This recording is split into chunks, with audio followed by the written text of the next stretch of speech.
So very briefly, because I've only got a few minutes with you today at this conference, I'm just going to lay out the pillars of what has been going on in this economics of mutuality space at Mars and also now externally for the last 13 and a half years since we kicked this work off. Economics of mutuality now is really rooted in 5 different pillars. First, I'd just like to make what some people feel is a provocative statement, especially CEOs when they hear about this for the first time at conferences. And it's really that the purpose of business is not to create profit. The purpose of business is to create profitable solutions to the problems of people and planet, not to profit by creating problems for people and planet.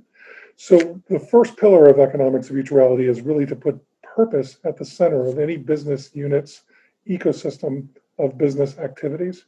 So typically a traditional business would think of itself at the center of its ecosystem, and its stakeholders are more like spokes on a wheel from whom they extract value in trying to deliver whatever their purpose is. Actually, what we're saying is that the purpose needs to be at the center, and the firm needs to think about itself as simply one of the other stakeholders. Think of it like a Copernican type of revolution. You may remember Nicholas Copernicus from the 15th century. He's the one who came up with the theory that it's the sun that's at the center of the universe and not the earth. And when he did that, all the mathematics and everything else started to make sense. For business, I think I see this as an analogy, because when shared purpose is what you use as a lens to determine who your stakeholders are, and you put that at the center, then you really start to see how business makes sense in different ways. So once you've developed the purpose of a business unit and you've made it actionable, so the solving of a problem of someone in that ecosystem, that's the way that you would phrase the purpose statement. Then you actually have the lens to determine who those true stakeholders are. So the next step, the next pillar of economics of mutuality is really to map out who those stakeholders are, who are critical to delivering this sense of shared purpose that brings this whole ecosystem of stakeholders together. Once we've mapped them out, then we spend time actually with the different stakeholders, subsets of them, and interview them in such a way that we can start to extract what the pain points are, what are the obstacles to entrepreneurialism flourishing within that particular business activity, that particular business ecosystem. Once we identify what those problems are, then we move to the next pillar of economics of mutuality, which is really about measuring and managing and mobilizing non-financial forms of value that are also called capitals, just like financial capital is a form of capital. But financial capitalism, the model that dominates everything today, only values one form of capital, which is money, over everything else.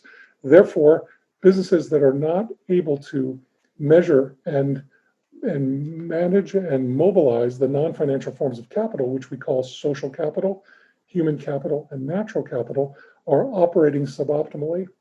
Also, we discovered in our research and our practical application of this at Mars over the last decade that actually when you grow social capital, which we define as trust, social cohesiveness, the capacity to work collectively, when you grow human capital, which is individual well-being at work, that might be characterized, depending on the culture of the company that's operating, it could be something like the true drivers of well-being around whether managers walk the talk of the values that they espouse, whether they have prospect for upward mobility, of what the relationship is like with their line managers, and so forth. This all has value. It can be measured and it can be intentionally mobilized. So that's human capital. And natural capital, we tend to look at more from the inputs perspective rather than the external reporting and benchmarking outputs approach of most companies that simply take carbon footprint and basically look at how can we reduce our carbon footprint.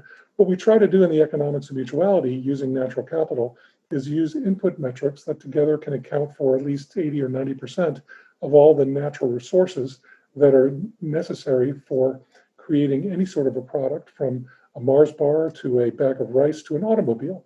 That actually there are universal metrics that we've identified, that we've tested in the field, and that actually can give you insights into how you can give tools to managers to manage more resource efficiently and effectively, and also leave a smaller footprint as you go. Well, as we orchestrate solutions to the pain points I mentioned earlier that we have surfaced among the stakeholders in a particular business unit's ecosystem of activities around that sense of shared purpose, we craft interventions with a business unit along the lines of whether The problems, the obstacles might be social capital in nature. So you could have two stakeholders that have a breakdown of trust. So you may want to intentionally grow the trust to mitigate that obstacle, mitigate that pain point. I'm oversimplifying, of course, but I think you're getting the idea of how this starts to work in practice. Similarly, if it's a human capital issue, we can intentionally create interventions to grow the human capital and help resolve that problem. And what starts to happen in that ecosystem is that it's healed. And as that healing starts to take root and the obstacles to entrepreneurialism flourishing are removed, entrepreneurialism actually does flourish, and business performance, even measured in the short term, simply in financial terms, actually increases substantially. So it becomes a superior form of value creation that's actually measurable and provable. And we've tested this in a number of businesses. We actually have about between 12 and 15 economics mutuality initiatives that are underway at Mars right now. We've completed one for a third-party large French multinational retailer firm that has gotten that firm interested in collaborating more closely. And we've discovered actually that the performance, when you shift the company away from just trying to extract value for itself, maximizing shareholder returns, that if you actually stop chasing the money and you actually put the interests of the others in your business ecosystem and solving their problems ahead of creating profit just for yourself, you actually wind up with a double blessing. And you actually wind up with returns that in many of these businesses that we're testing this in could be 2 times what the retained earnings are of a similar business that's just using more of a value extraction approach. So the fourth pillar, very quickly before we close, because we're almost out of time, is changing the management accounts actually inside the company's P&L and adding something that we call mutual profit as a line that captures the actual impact of that business activity on either the social, human, or natural capital, and gives you a sense of whether you're creating value or destroying value in those forms of capital, so that you can compare that to your financial capital line.